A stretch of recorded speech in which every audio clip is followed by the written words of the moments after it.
You're listening to the Purpose Pursuit podcast with me, Hannah Miller.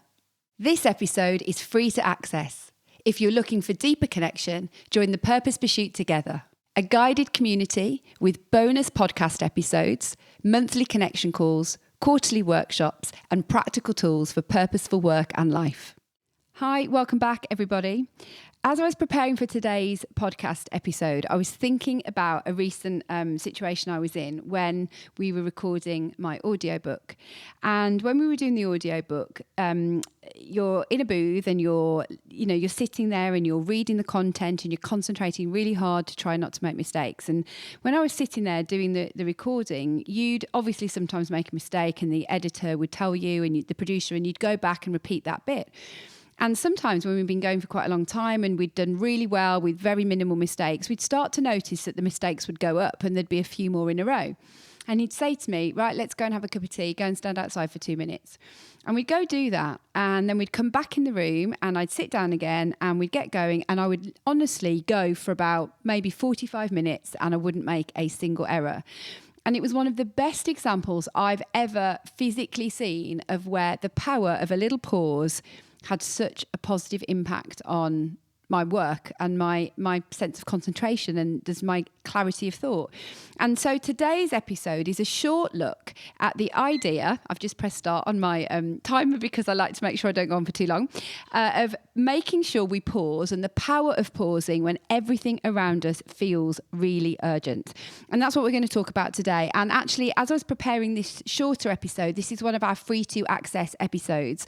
I was thinking there's so much more we could talk about in regard to this, more research, more support for you. So we'll probably come back to this at another point.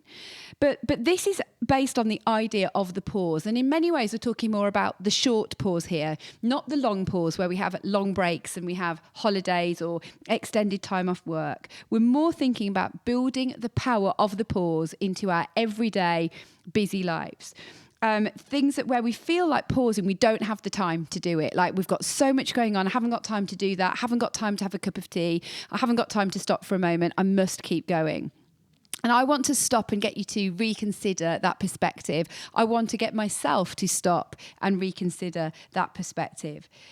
The reality for those of you listening will be that you have a very full life. I'm sure for most of you listening, life feels pretty full with different types of responsibilities in it. There's always something you could be doing. And for some of you that are listening, this sense of urgency you feel is pretty high. That from when you get up, it's important that you have thought your day through and that you ping and you respond and that you maximize the time that you have. And that if you stop, if you take a moment, that equates in your head, as it does in mine often, to the fact that you're falling behind. And so this particular podcast episode is talking more about the short pause, the taking a breath, the having a short break, and the power of that and why it's so important, especially when everything feels really urgent. There is the reality that we spend a lot of our time living in what we might call the urgent box, which is the do now, high importance, and it needs to be done, So it's the urgent box, get it done, make it happen now. And so much of our work lives are in that reactive, responsive space. Then we've got all the urgencies of home, like the things that, again, are in the now box, cook dinner, clean the house, do the taxi servicing for those of us who've got children that we need, or teenagers we need to take places, phone your mum, phone your dad, pay that bill. All of these things feel like they are long lists of reasonably urgent activities. And so every time we stop and pause, it means one of these things in our life admin or our just day-to-day stuff isn't going to get done.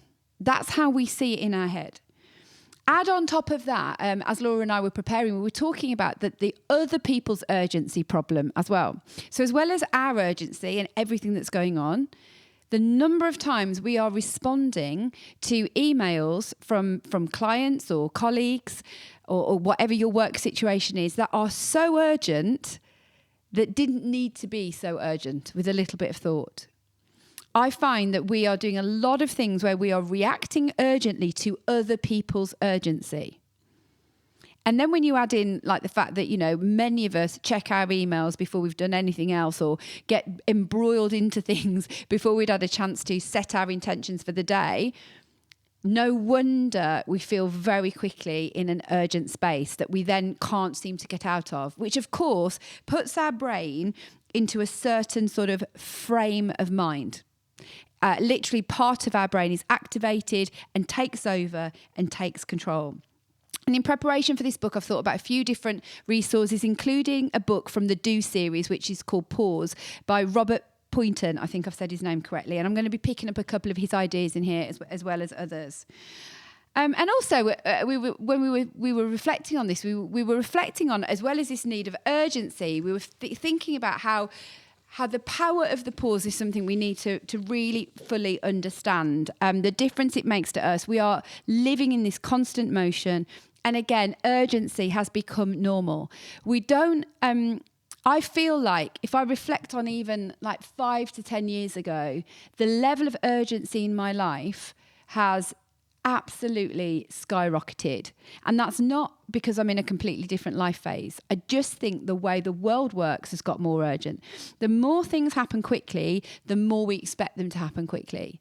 You know, I remember years ago people talking about when the microwave oven was popularised and how, you know, that just expects us to have food quickly. Goodness me, we've come a long way since then, haven't we? You know, we expect to have our deliveries immediately. We expect to have our emails responded to immediately. We expect our text to be responded to immediately. We expect the chat function to be available 24 hours a day.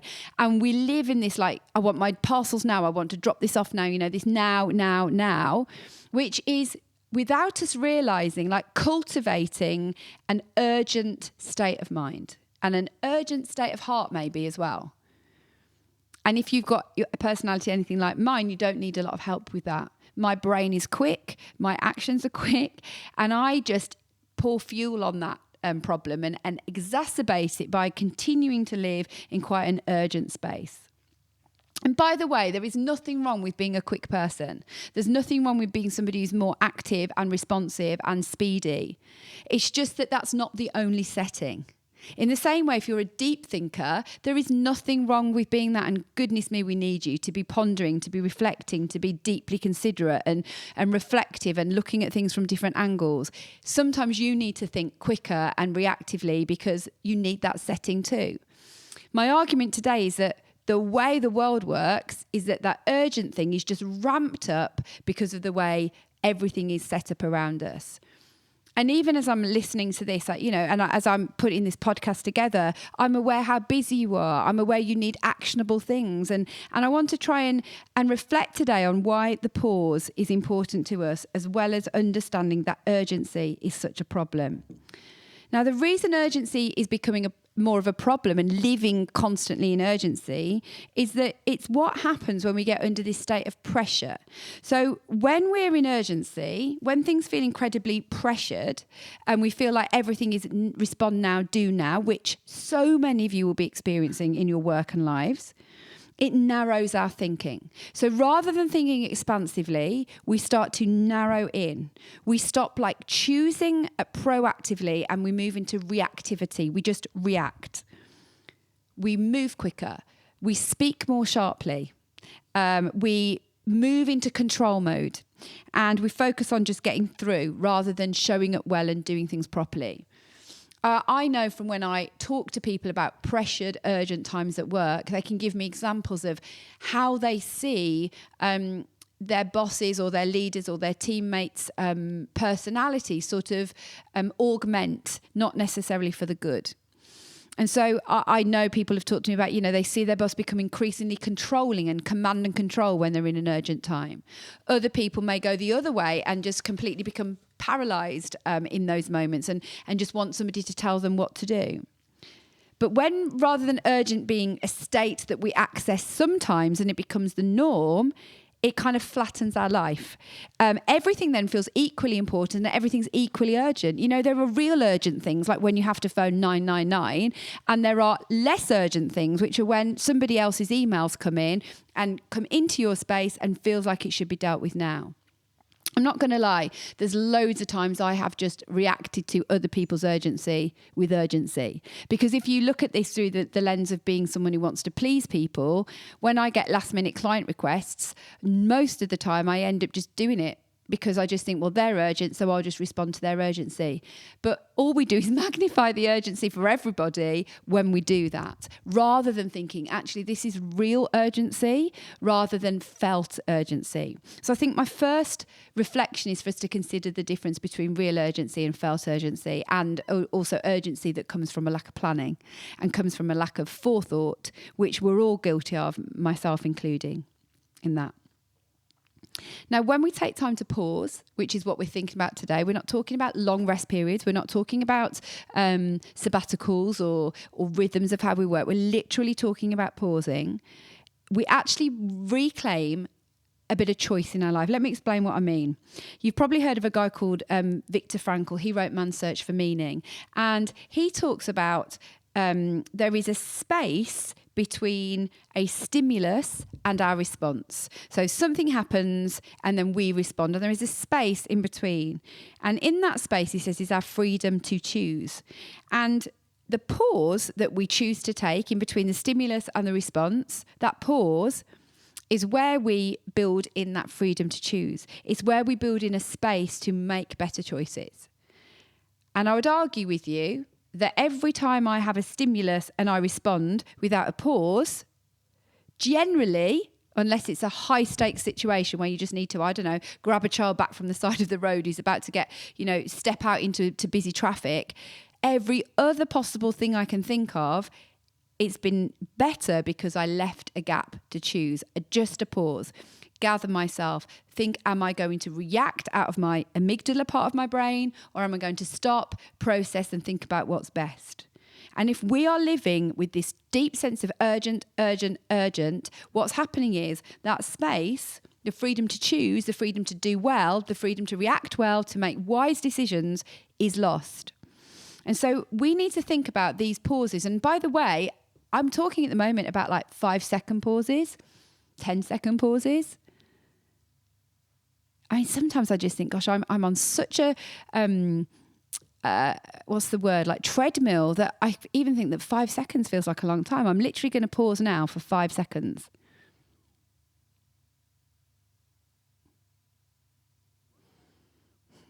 And like 10 seconds gives you the chance to just like stop and breathe and think, what do I really think about this? Here's 10 seconds.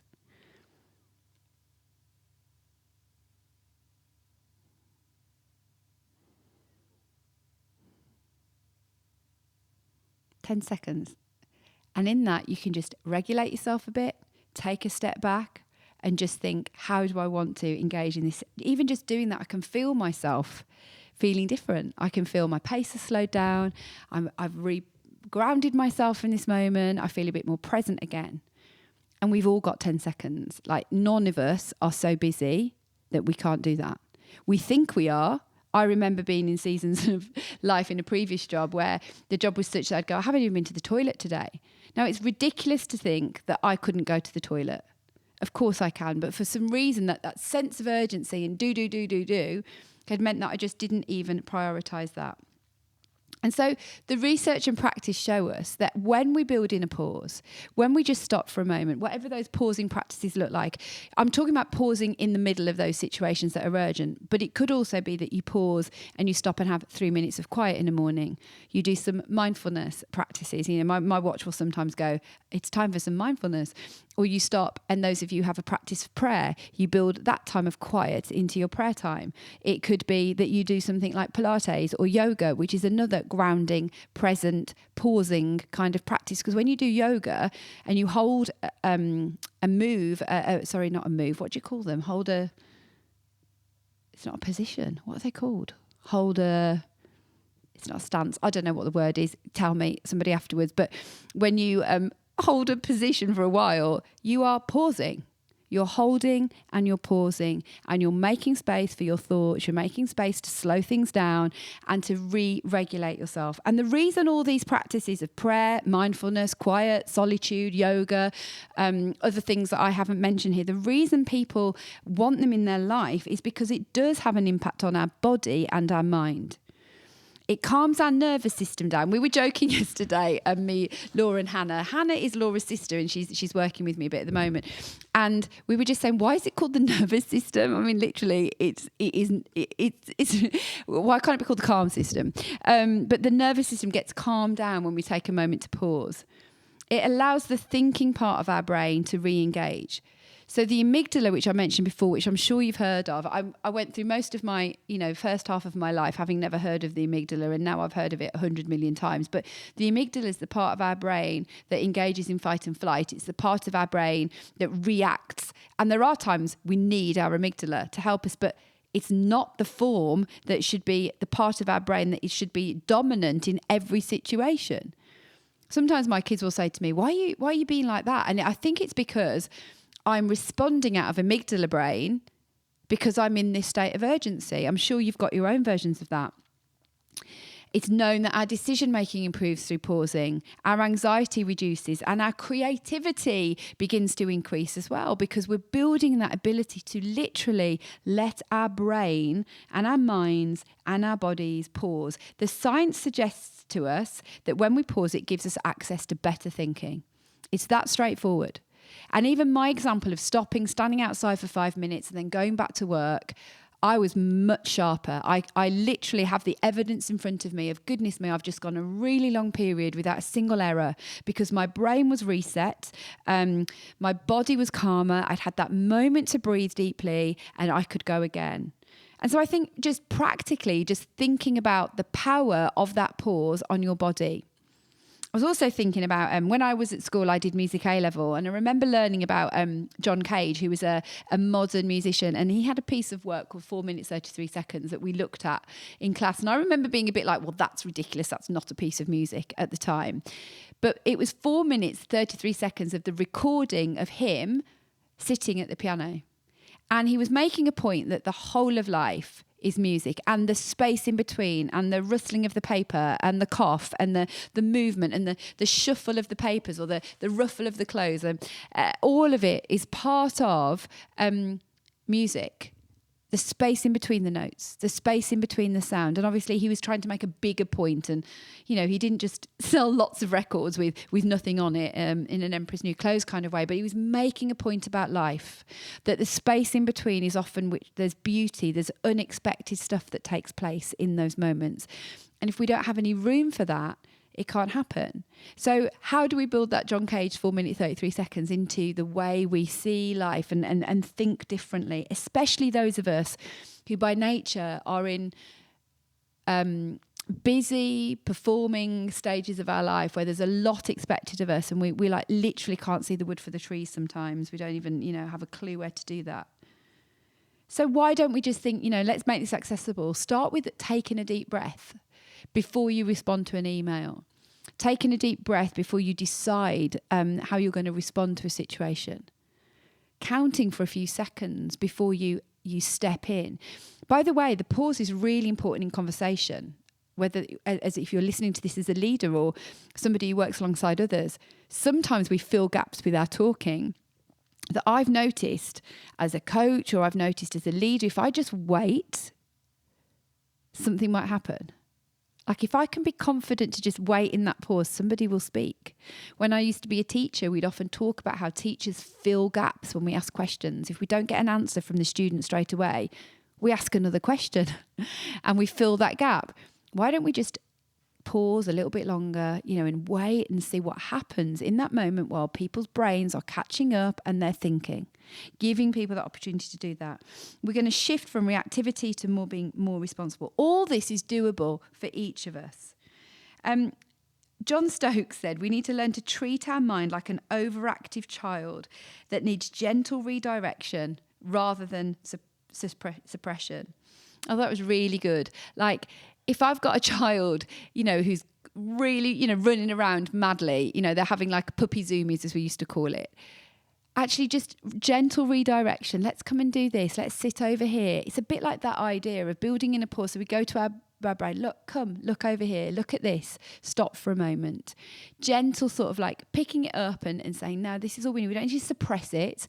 We just need to gently redirect it in another sort of direction. And so today's sort of encouragement to you is building in those short pauses. A couple of other things you can do just to simply help you is to get the stuff out your brain and dump it onto a piece of paper. Talk to someone to help you put some things in order. Sometimes when we're in a very urgent space, we need someone to help us see the wood for the trees and to see this is what's important, do this, leave that. Make lists that are not for now. Put things on lists that you are aware you cannot do, but therefore I will get round to this. Prioritize the stuff that's in front of you so that you feel like I'm not going to move off to this or this urgent activity until this is completed. But more than everything, I want to encourage you that actually removing that tension and removing that speed just for a few seconds is the practice that I want us to focus on, myself included right now. It helps us to choose not just what we say, but also how we say it. It's also, instead of us going, right, what am I going to do right now? It's about stopping and thinking what actually needs my attention first. I did it this morning. I opened my emails. There was an email in there which did not need my immediate response, but I did it straight away. And it was the wrong choice. It was a wrong, non-urgent urgency that I was just like, I'm going to clear that off and do it. And I actually shouldn't have done it. In the grand scheme, it doesn't matter. But in the grand scheme, what it does do is add to that sense of now urgency. So if everything does feel urgent to you right now, it doesn't mean there's anything wrong with you. It just means that maybe you need to build in some pausing, like I do, to stop and think about what really is today's intention, today's focus, today's urgency. And it's this idea of, how can we slow down enough to notice what's going on around us and just take a moment to count to 5 and have a breath and let ourselves have those well-deserved pauses in our day. Bye-bye for now.